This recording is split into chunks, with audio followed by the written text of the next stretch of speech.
أعوذ بالله من الشيطان الرجيم. بسم الله الرحمن الرحيم.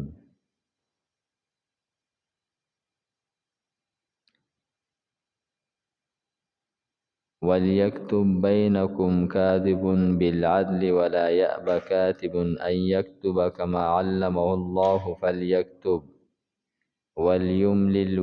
وليملل الذي عليه الحق وليتق الله ربه ولا يبخس منه شيئا.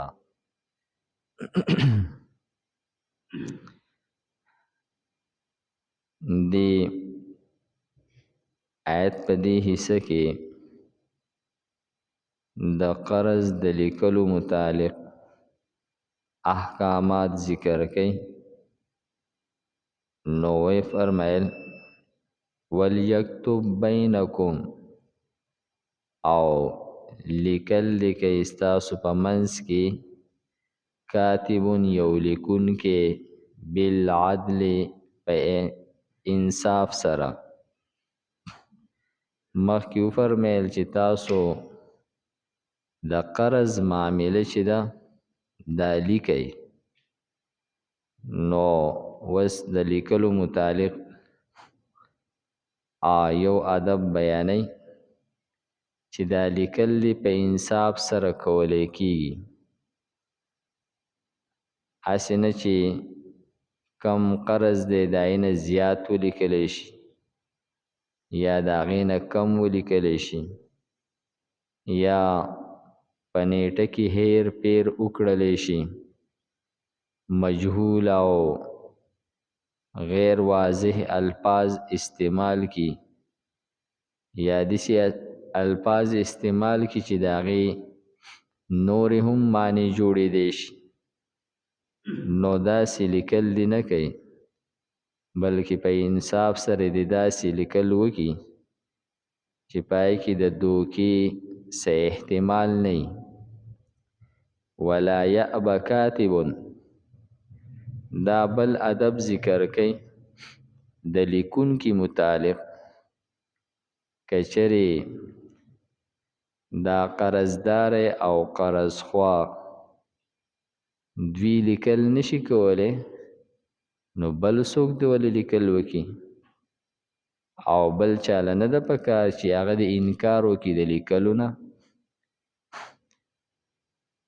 بعض وخت کې ځینې خلک د هرې خبرې نه شاته تښتي. یاره په پردو معاملاتو کې زه ګوتې نشم وهلی، او دا پردی معامله د دې سره زما څه کار نشته دی. نو پردی معامله کې ګوتې وهل دا نه دي چې ته لیکلو نه انکار کې. په پردی معامله کې ګوتې وهل نه دي پکار. د هغوی یو بل سره ورانول، یو ته د بل په سر خبرې کول، پای کې خامخا خپل رای شاملول، دا پردي معاملات چیړل دي، دا خو نه ده پکار. البته تا ته د لیکلو وویلی شول، ابوی او ته به یې لیکي. نو فرمایي چې ولا یأب کاتب، او انکار دې نه کوي لیکونکی، ان یکتب د لیکلو نه، کما علمه الله لکه څنګه چې ده ته الله تعالی لیکل ښودلی دي. نو دی دې د الله تعالی دا احسان وګڼي چې الله تعالی ماله دا استعداد راکړی دی، دا علم یې ماله راکړی دی چې زه لیکل کولی شم. نو دی دې د لیکلو نه انکار نه کوي. فرمایي چې دا حکم چې دی دا هم فرض کفایه دی، یعنی که نور څوک لیکونکي نو بیا د دې لیکل فرض کفایه دي په یو لیکونکي باندې. او که چېرې نور څوک لیکونکي نه وي، صرف یو کس نو بیا خو په هغه باندې فرض عین دي چې دی لیکل وکړي او انکار دې نه کوي. که دی انکار کوي نو دا دی د فرض نه مخ اړی، لکه څنګه چې مونځ کول دي او روژه نیول دي. نو فرمایي انکار دې نه کوي لیکونکی د لیکلو نه، لکه څنګه چې الله تعالی دته د لیکلو علم ورکړی دی. فرمایي چې دا لیکل چې دي دا هم یو علم دی د الله د طرف نه. فلیکتب نو دی دې لیکي، ولیملل او املا دې کوي. املا نه مراد دا دی څومره قرض دی، نیټه څه ده، دا پوره وضاحت چې دی دا به د قرضدار بیانوي او کاتب چې دی هغه به یې لیکي. نو فرمایي ولیملل او املا دې کوي الذي هغه کس علیه الحق چې په هغه باندې قرض دی، نو املا به قرضدار یې کوي او په دې موقع باندې به قرضدار هم حاضري او د چا نه چې قرض اخیستلی شوی دی هغه به هم حاضري او دوه ګواهان به هم په دې موقع باندې وي چې د هغې وروسته ذکر را روان دی. نو فرمایي چې ولیتق الله ربه او ودې یریږي دی د خپل د الله تعالی نه چې رب د ده دی، یعنی دا املا کوونکی دی په دې املا کې څه د دوکې الفاظ یا څه کمې زیاتې دې نه کوي، یا دا لیکونکی چې دی د لیکلو په دوران کې څه کمې زیاتې دې نه کوي. ولا یبخس منه شیئا او نه دې کمی د دې نه هیڅ شی، بلکې نه دا کاتب او نه املا کوونکی. د کاتب د پاره خو مخکې یو پیر ذکر راغی، دلته کې خاص طور باندې املا کوونکی مراد دی چې دا املا کوونکی دی هم هغه املا چې کوي نو په دې کې دی د الله تعالی نه ویریږي او څه کمې زیاتې دې په دې کې نه کوي. فإن كان الذي عليه الحق سفيها او ضعيفا او لا يستطيع، دې کې د قرضدار درې حالات ذکر کوي. که چېرې دا قرضدار داسې یو کس دی چې دی ناپوهه دی، په املا هم نه پوهېږي، املا نشي کولی، یعنی دا خپل خبرې وضاحت نشي کولی د ناپوهۍ د وجې، یا خو معشوم دی او په املا نه پوهېږي، یا دا ده چې ډېر زیات بیوقوفه دی، بوله دی، څه مجبوج یې هغه کار نه کوي. نو فرمایي چې او ضعیفا یا کمزوری دی، یعنی ډېر زیات بوډا شوی دی او املا نشي کولی، یا هغه بیمار دی، یا دا ده چې چاړه دی، او لا یستطیع یا طاقت نه لري، یعنی بیمار دی یا د سره په موقع باندې موجود نه دی، مسافر دی. نو فرمایي چې په دې دریو صورتونو کې که چېرې دا قرضدار د املا نشي کولی، نو فرمایي او لا یستطیع یا طاقت نه لري ایمل چې املا وکي هو پخپله، فلیملل نو املا دې کوي ولیه ولی ده ده واکدار ده ده ده چې کوم ولی دی پلار دی تره دی نیکه دی، نو بیا دې هغه املا وکي بالعدل په انصاف سره، نو ولی ته هم د انصاف حکم وکړلی شو چې دی هم چې دی نو هغه په دې املا کې بې انصافي ونه کړي. واستشهدوا شهیدین دا بله حکم د ګواهانو دلته کې ذکر کوي.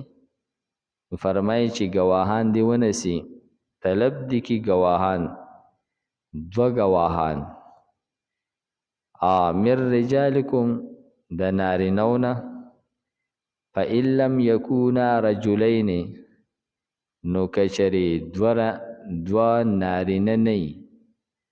دا ګویا چې د ګواهانو متعلق وضاحت کوي. پکار ده چې د دې معاملې په دوران کې ګواهان دوه ونیولی شي او کچرې دغه دوه ګواهان دي نارینه بالغان عاقلان وي. فإن لم یکونا رجلین نو که دوه نارینه نه وي فرجل و امرأتان نو یو سړی او دوه زنانه دا دې ګواهانې جوړې کړي. ممن د هغه چانه ترضونه چې خوښوئ تاسو من الشهداء د ګواهان نه، یعنی کم کسان چې تاسو پوهیږئ چې دا د ګواهۍ اهل دي او دوی کې عدل انصاف شته دی، سنجیده کسان دي، یعنی داسې کسان چې هغه بې پروا کسانی او د څه پروا نه ساتي، نو داسې کسان ګواهان مه جوړوئ، بلکې داسې کسان ګواهان جوړ کړئ چې اعتماد والا کسانی، که سبا له ته بیا هغه راوغواړې چې هغه بیا حاضریږي او ګواهي ورکوي، نو فرمایي چې دا ګواهان تاسو جوړ کړئ د هغه کسانو نه چې تاسو په هغې باندې رضا یې، تاسو هغه د ګواهۍ اهل ګڼئ. من الشهداء د ګواهان نه. مخکې وفرمیل چې یو نارینه یا دوه زنانه، نو اوس د هغې وضاحت کوي چې دا دوه زنانه دا ولې هغه بیان کړلی شي. نو فرمایي ان تزل احداهما که چېرې د یوې زنانه نه هیر شي فتذکر احداهما الاخرى نو رایات به ورته کي دا دویمه زنانه، یعنی عام طور نساء دا د نسیان نه دی، د عام طور د زنانو هیر ډیر زیات سیوی، هیر د زنانو نه ډیر راځي.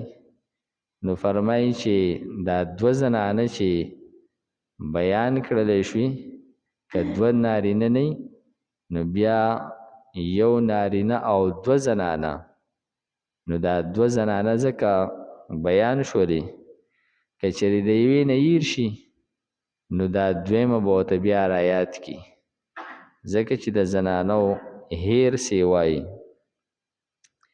ولا یأبى الشهداء او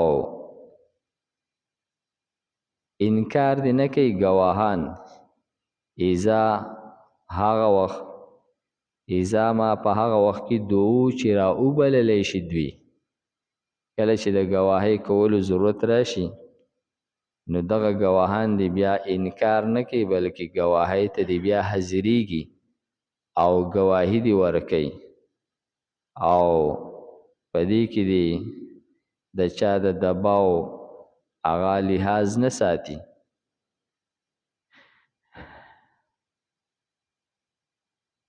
ولیکتب نو لیکل لیکئ بینکم په منځ تاسو کې کاتب لیکونکی بالعدل په انصاف سره ولا یأبى کاتب او انکار دې نه کوي لیکونکی ان یکتب دا چې ولیکي دی کما علمه الله لکه څنګه چې ښودلي دته الله تعالی لیکل فلیکتب نو لیکي دي ولیملل او املا دې کوي الذي هغه کس علیه الحق چې په هغه باندې حق دی وليتق الله او ودي یریږي د الله تعالی نه ربه چې رب ده ولا يبخس او کمی دی نکی منه د دین شیئا د سشی فإن كان الذي نکچری هغه کس علیه الحق چې په د باندې حق دی سفیها بوقوفا او